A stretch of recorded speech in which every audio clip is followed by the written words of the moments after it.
Bismillahirrahmanirrahim. Assalamualaikum warahmatullahi wabarakatuh. Alhamdulillah wassalatu wassalamu ala Rasulillah wa ala alihi wa sahbihi wa mawalah wa la hawla wa la quwata illa billahi wa ba'du. Alhamdulillah dan kita masih melanjutkan kajian kita membahas kitab Tauhid, dan kita masuk pada bab mereka mengetahui nikmat Allah tetapi mereka mengingkarinya.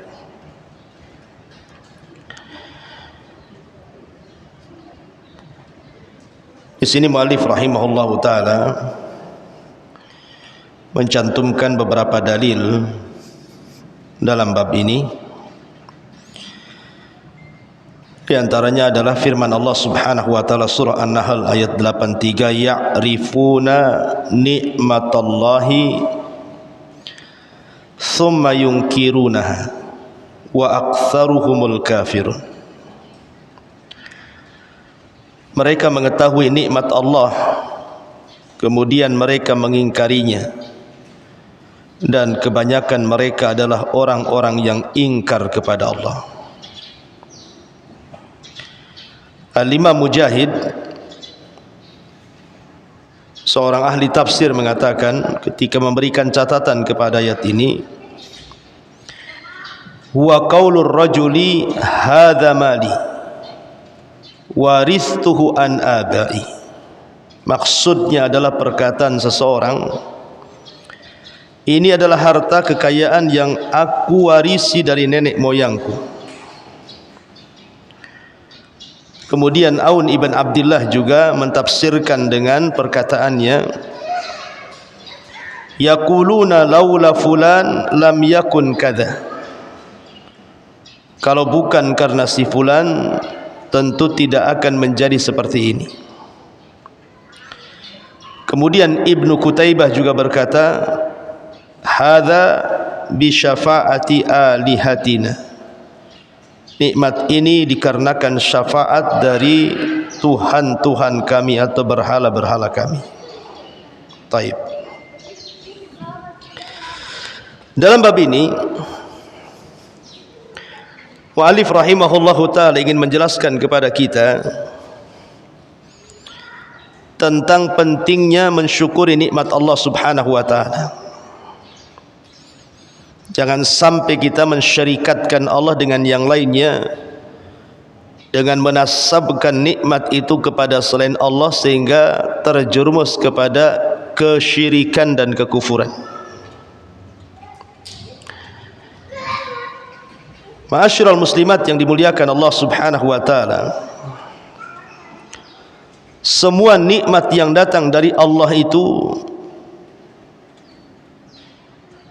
harus kita nasabkan kepada Allah.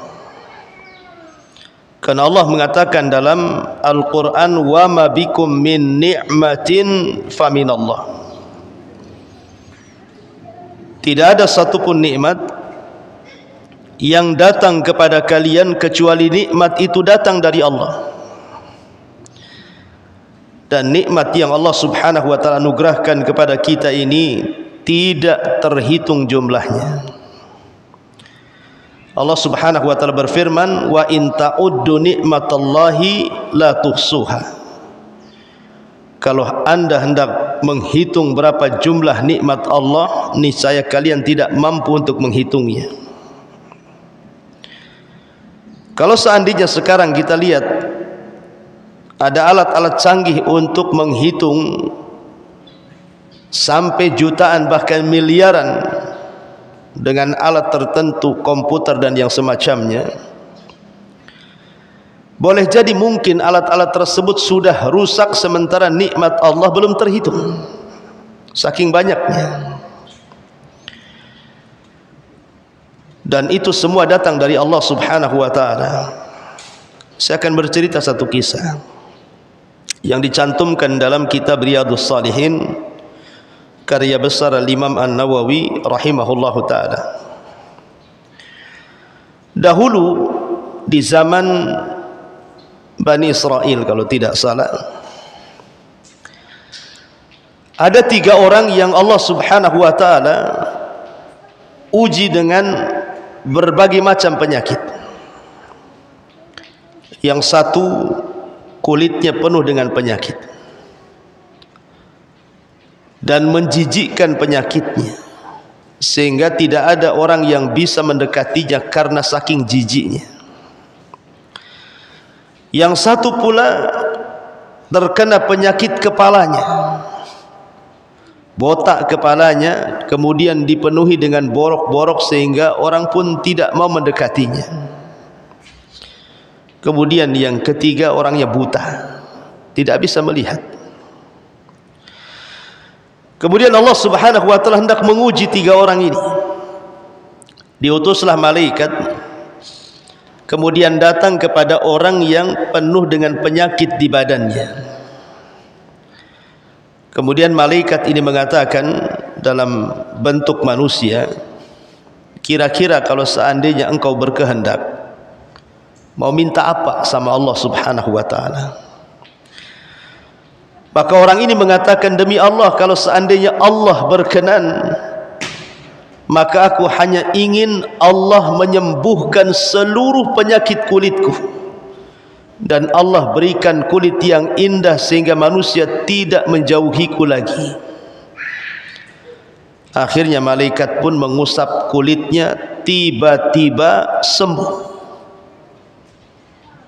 Kemudian setelah sembuh, malaikat ini menitipkan unta bunting. Aku beri kau unta bunting pelihara. Kemudian malaikat ini datang kepada orang yang buta. Kemudian dia pun bertanya persoalan yang sama. Kalau seandainya engkau meminta sesuatu kepada Allah dan Allah akan mengabulkan permintaanmu, kira-kira apa yang kau minta? Maka orang buta ini mengatakan, demi Allah, aku tidak menghendaki apapun kecuali Allah memberikan kepadaku pandangan agar aku bisa melihat kekuasaannya. Akhirnya diusaplah orang buta ini oleh malaikat, sembuh pula kedua matanya, kemudian bisa melihat. Kemudian malaikat ini sebelum meninggalkannya dititipi kambing yang sedang bunting. Kemudian malaikat datang kepada orang yang botak kepalanya, yang dipenuhi dengan penyakit. Kemudian berkata dengan perkataan yang sama, kalau seandainya engkau meminta kepada Allah dan Allah kabulkan permintaanmu, kira-kira apa yang kau akan minta? Maka dia mengatakan, sesungguhnya aku hanya ingin agar Allah sembuhkan penyakit kepalaku dan Allah tumbuhkan rambutku, supaya manusia tidak lagi memandang sinis kepadaku. Akhirnya diusap kepalanya, tiba-tiba tumbuh rambutnya dan menjadi indah rambutnya. Karena di zaman itu rambut luar biasa, Bu ya. Di zaman dulu kan gitu ya, sampai bisa dijual itu potongan rambut itu. Akhirnya kemudian sebelum pergi, malaikat ini memberi sapi bunting.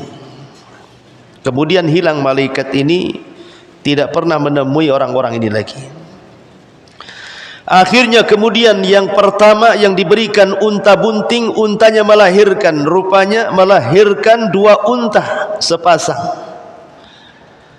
Kemudian yang kambing juga sama, yang sapi juga sama.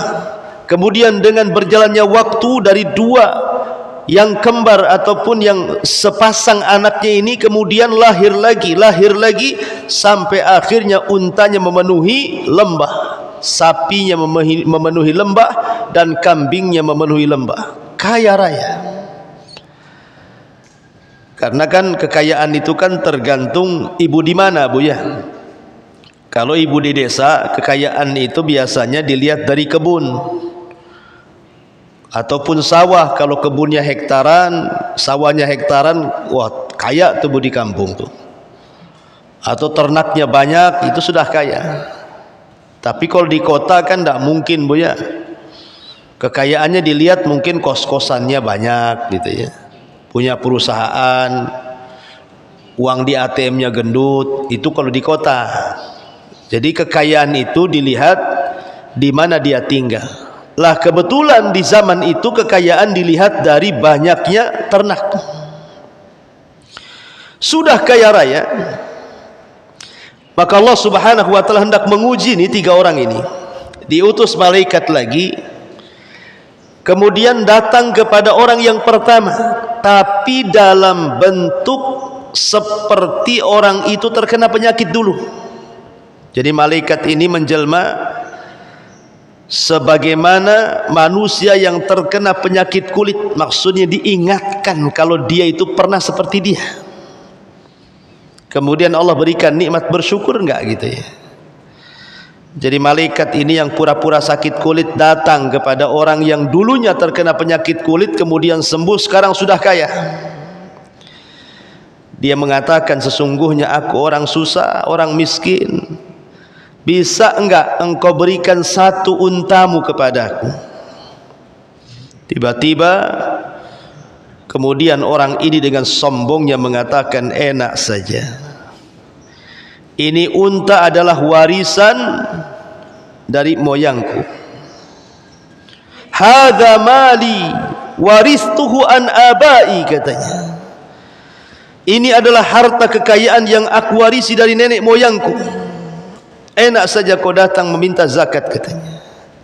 Pergi kau.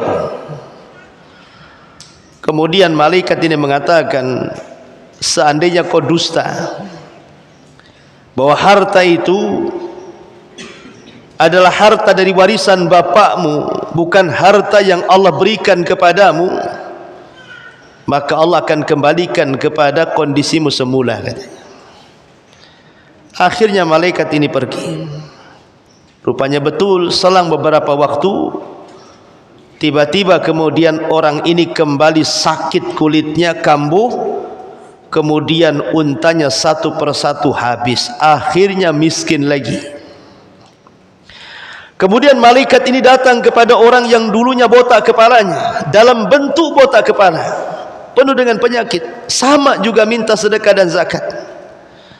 Kemudian diingatkan nikmat Allah, bahwa dulu engkau seperti saya, kemudian diberikan nikmat, sekarang sudah kaya raya, tolonglah berikan 1 sapimu kepadaku. Tiba-tiba dia mengatakan, hadza mali warithuhu an abai, enak saja, ini kekayaan yang aku warisi dari nenek moyangku. Dia pun kufur nikmat.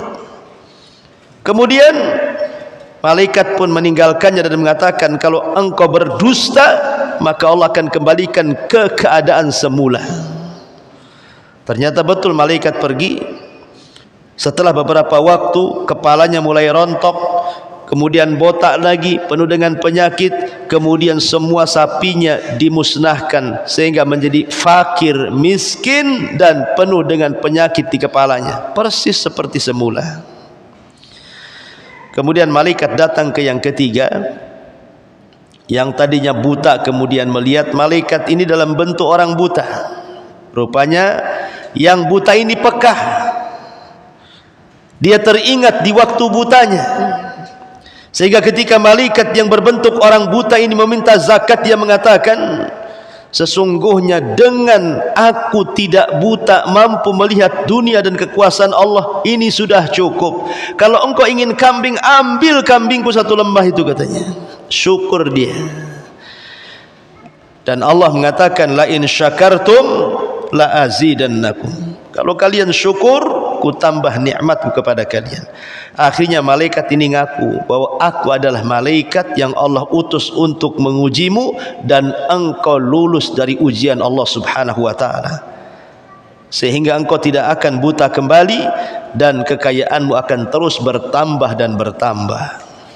Begitulah orang yang syukur dan orang yang kufur. La in syakartum la azidannakum wa la in kafartum inna adzabi lasyadid. Kalau kalian syukur, ku tambah nikmatku. Tapi kalau kalian kufur, maka azabku sangat pedih, kata Allah. Inilah makna daripada ya'rifuna ni'matallahi thumma yunkirunaha wa aktsaruhumul kafirun. Mereka mengetahui nikmat itu datang dari Allah, tetapi mereka mengingkarinya, dan kebanyakan mereka ingkar kepada Allah Subhanahu wa taala. Ma'asyiral muslimat yang dimuliakan Allah Subhanahu wa taala, lalu sikap seorang mukmin dengan nikmat Allah itu seperti apa?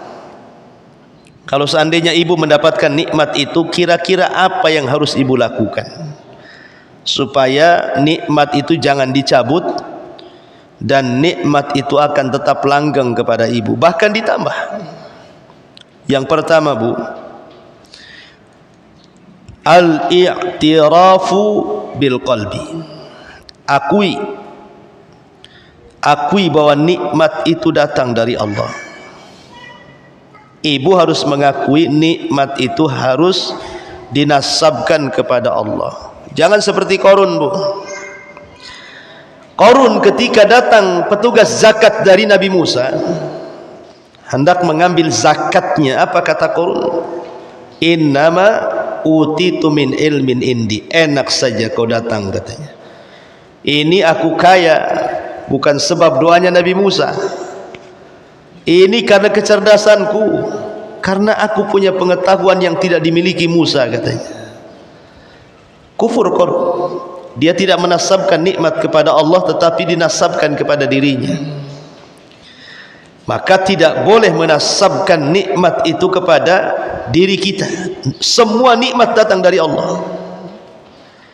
Karena banyak di masyarakat itu sadar ataupun tidak sadar menasabkan nikmat kepada dirinya. Ya wajar saja aku kaya, Pak Ustaz.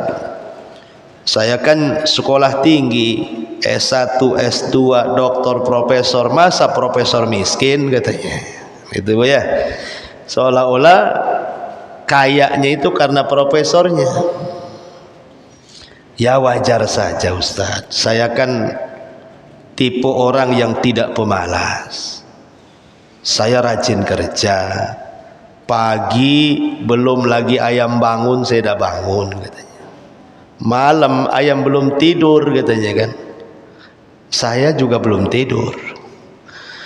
Jadi kemudian dia nasabkan nikmat itu karena rajinnya dia kerja. Tidak juga. Banyak orang rajin tak kaya-kaya, banyak orang malas juga Allah berikan kekayaan, kan itu. Jadi bukan itu masalahnya, bukan karena rajin ataupun tidak. Ya memang sebab kaya itu karena rajin, tapi jangan kemudian dinasabkan karena kerajinan kita. Semua nikmat itu datang dari Allah. Ini yang pertama, Bu, ya. Al-i'tirafu bil qalbi. Akui dengan hati bahwa nikmat itu berasal dari Allah. Wa ma bikum min ni'matin faminallah. Segala nikmat yang datang itu semua datang dari Allah Subhanahu wa taala. Kemudian yang kedua, hendaklah seseorang itu tidak pernah merasa bahwa dirinya pantas mendapatkan nikmat itu. Jangan diyakini ya sudah pantas saya ini mendapatkan seperti ini. Kalau si anu, ya pantas juga si anu seperti itu, makanya tidak diberikan seperti yang diberikan kepada saya. Tak boleh, Bu, ngomong begitu. Itu persis seperti firman Allah Subhanahu wa taala. Kalau diberikan nikmat dia mengatakan Rabbi akraman. Tapi kalau tidak diberikan nikmat dia mengatakan Rabbi ahanan. Kan ada sebagian manusia itu, Bu, kalau seandainya diberikan nikmat dia mengatakan Rabbi akraman. Rabbku sedang memuliakan aku. Tapi kalau seandainya diberikan musibah dia mengatakan apa? Rabbi ahanan. Rabbku sedang menghinakan aku, katanya. Enggak ada kaitan sama sekali. Karena harta itu bukan tanda orang itu baik. Orang kaya loh, bukan tanda dia baik. Karena kaya dan miskin itu dua-duanya ujian dari Allah. Saya teringat, Bu, satu kisah. Ini kisah nyata. Saya sendiri mengalaminya. Saya ketemu orang tua, Bu. Orang tua ini tidak salat, tidak pernah salat. Salat tuh paling malas dia. Tapi kalau cerita, Bu, membanggakan dirinya luar biasa. Jadi dia cerita sama saya begini, Ustadz, saya ini orang paling bahagia nampaknya, katanya. Kok bisa, Bu? Iyalah, saya itu ya nikah dengan suami pertama. Suami saya pertama itu usahanya luar biasa, orang kapal. Jadi selama dia kerja itu dikirim terus duit itu, sampai akhirnya meninggal, katanya. Saya sangka ketika suami saya meninggal, habislah hidup saya, katanya. Rupanya saya dilamar sama pedagang, katanya. Makin lagi kaya. Tadinya saya cuma punya 2 rumah, akhirnya saya bisalah bangun beberapa toko. Sampai akhirnya meninggal juga.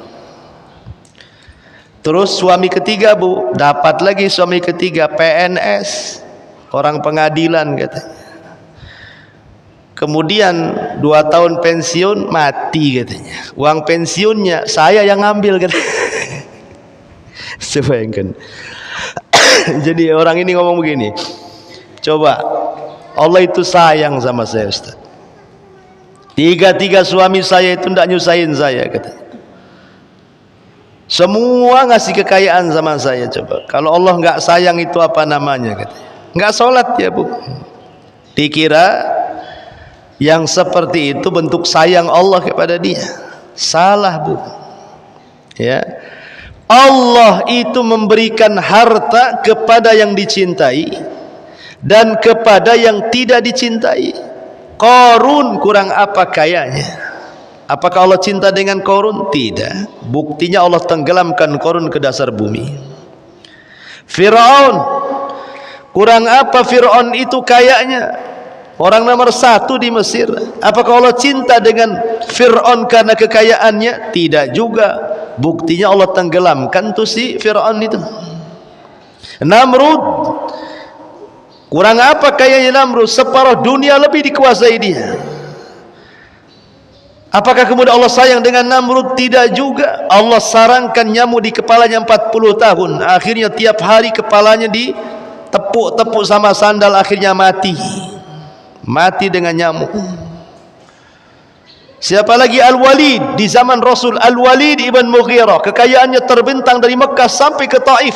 Semua kebun dia, antah berantah hektar itu jumlahnya, saking kayanya. Sayang Allah dengan Al-Walid? Tidak. Buktinya Allah sediakan neraka sakor untuk Walid. Jadi harta itu diberikan kepada yang tidak dicintai Allah dan kepada orang yang dicintai Allah. Abu Bakar kaya, Allah cinta dengan Abu Bakar. Utsman kaya, Allah cinta dengan Utsman. Sulaiman kaya, Sulaiman juga dicintai Allah. Dzulqarnain kaya, Allah pun cinta dengan Dzulqarnain. Artinya kekayaan ini Allah berikan kepada yang dicintai dan yang tidak dicintai. Maknanya kekayaan itu bukan sebuah tanda kebaikan. Karena kaya miskin itu dua-duanya ujian. Maka jangan sekali-kali seseorang merasa bahwa ketika mendapatkan nikmat dia mengatakan ya sudah pantas aku mendapatkannya. Tidak, jangan mengucapkan kalimat ini. Kalau si fulan ya tidak pantas si fulan. Kalau kamu ya pantas saya. Enggak boleh tuh. Ya pantas dan tidak pantas itu bukan kita yang menentukan nikmat Allah. Ini yang kedua, Bu ya. Kemudian juga yang ketiga, al-i'tirafu bil lisan. Mengakui nikmat Allah dengan lisan kita. Bagaimana caranya? Banyak-banyak mengucapkan alhamdulillah. Alhamdulillah. Alhamdulillah. Ya. Kalau Allah Subhanahu wa taala masih memberikan nikmat kepada kita, ucapkan alhamdulillah. Sekalipun dapat musibah, kalau masih ada nikmat Allah, ucapkan alhamdulillah. Contoh, Bu, Ibu punya 2 rumah, yang satu kena gempa roboh. Katakan alhamdulillah. Maksudnya bukan karena gara-gara roboh ibu mengatakan alhamdulillah, tidak. Masih ada satu lagi yang enggak roboh, gitu maksudnya ya. Ibu sakit, ya, nggak bisa jalan tuh, tapi ibu masih diberikan kesehatan yang lain, masih bisa sholat. Alhamdulillah, bukan karena sakitnya, tetapi karena anggota badan yang lainnya masih bisa digerakkan untuk sholat. Jadi biasakan memuji Allah Subhanahu wa ta'ala. Kemudian yang keempat, at-tahadduts bin ni'mah. Senantiasa menyebut nikmat Allah dengan menyandarkan nikmat itu datang dari Allah.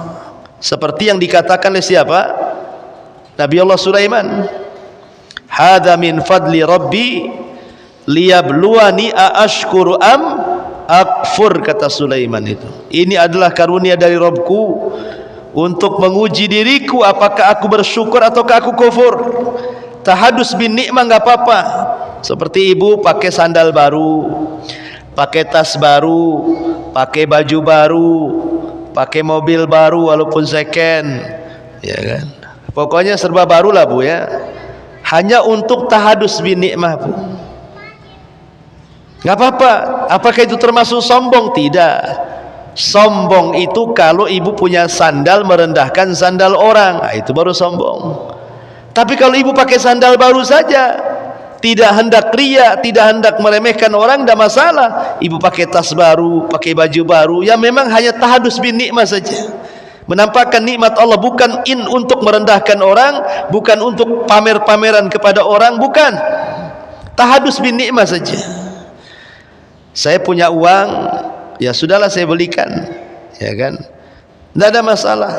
Atau tahadus bin nikmah dengan ucapan seperti perkataan Sulaiman bahwa alhamdulillah saya masih sehat, alhamdulillah usaha saya masih lancar, alhamdulillah suami saya masih soleh, alhamdulillah anak saya masih soleh solehah. Nggak apa-apa ngomong begitu, itu namanya tahadus bin nikmah.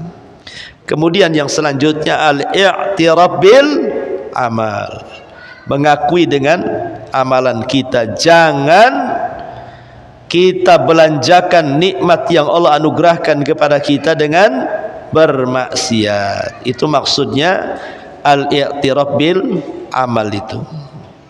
Taib. Ini dalil yang pertama. Kemudian dalil yang kedua yang disebutkan mu'alif rahimahullahu ta'ala.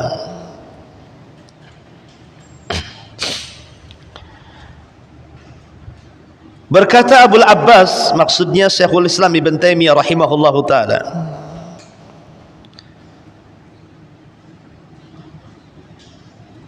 sebelumnya mu'alif rahimahullahu ta'ala mencantumkan firman Allah subhanahu wa ta'ala di atas, kemudian dikomentari oleh Ibn Taimiyah rahimahullahu ta'ala, annallaha ta'ala qala asbaha min ibadi mu'minun bi wa kafirun wa hadha kathirun fil kitabi wa sunnati yadhummu subhanah man yudhifu in amahu ila ghairihi wa yushriku bihi. Qala ba'du salafi huwa ka qawlihim kanatir rih tayyibah wal mallahu hadhiqah wa nahwi dhalik mimma huwa jarin ala alsinatin kathirin. Kata Abul Abbas Syekhul Islam Ibn Taimiyah setelah membahas hadis yang diriwayatkan oleh Zaid ibn Khalid. Dalam hadis tersebut Allah Subhanahu wa taala berfirman, pagi ini sebagian hambaku ada yang beriman kepadaku dan sebagian hambaku ada yang kufur kepadaku. Hal ini banyak terdapat dalam Al-Quran maupun Sunnah. Allah mencela orang-orang yang menyekutukannya dengan menisbatkan nikmat yang telah diberikan kepada selainnya. Berkata sebagian ulama salaf, yaitu sebagian ucapan mereka, anginnya bagus, nahkodanya pandai dan sebagainya, yang itu banyak muncul di lisan manusia. Nah, jadi tidak boleh seseorang itu menasabkan nikmat kepada selain Allah. Seperti pamannya ibu naik motor dibonceng kawannya, kemudian di tengah jalan hampir ketabrak. Kemudian ibu mengatakan, "Aduh, kalau bukan karena sopirnya tadi pandai, lihai, wah udah mati aku ketabrak. Itu tidak boleh, Bu. Ya, tidak boleh mengatakan seperti itu. Atau ibu naik bus, kemudian busnya ini hampir tobrukan, ya, tetapi kemudian diselamatkan. Kemudian ibu mengatakan, tuh kan, kalau seandainya tuh sopir tak pandai, matilah kita semua di sini. Itu tak boleh. Ngomong begitu tuh tidak boleh, Bu. Itu syirik kecil. Ya, buktinya ibu dengar dulu cerita-cerita kapal Titanic itu, Bu, ya. Kapal Titanic itu kapal pesiar. Kurang apa tuh? Ya, nahkodanya, kapalnya, awaknya luar biasa, Bu. Tenggelam juga, kan gitu ya. Kenapa? Karena yang mengatur itu bukan nahkoda, Allah yang mengatur. Maka jangan sampai kemudian menisbatkan kepada selain Allah, nisbatkan keselamatan itu kepada Allah. Buktinya banyak pesawat yang jatuh, banyak kapal yang tenggelam, banyak bus yang masuk jurang, gitu ya. Karena memang alam semesta ini ada yang mengatur, Allah Subhanahu wa taala. Maka jangan dinasabkan kecuali kepada Allah. Kalaupun harus ngomong seperti itu, maka jangan sampai lupakan Allah. Caranya gimana? Kalau bukan karena Allah, kemudian sopir, tentu mati aku. Itu nggak apa-apa. Kalau bukan karena Allah, kemudian kepiawaian yang nyetir, tentu sudah ketabrak tadi. Kalau bukan karena Allah, kemudian kehandalan nahkoda, tentu tenggelam kapal ini. Itu tidak apa-apa.